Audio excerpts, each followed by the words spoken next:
Guys, today I will talk about how can you fix this problem or know how you can do that on your Dragon City app. So all you have to do, so you just click here on settings here. When you just click on settings, it's going to show for you a list like this here.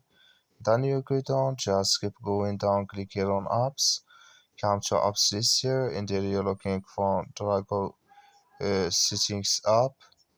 So or just click here on search, then here at Dragon City it's going to show for you like this. Click on it, so then it's going to take you to this list here.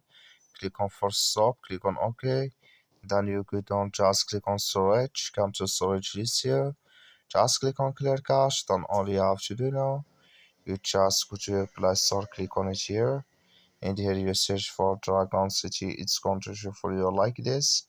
You will find here updates, click on it, and it's going to work with you. That's all you have to do. Thank you for watching. Don't forget to support us by liking and subscribe.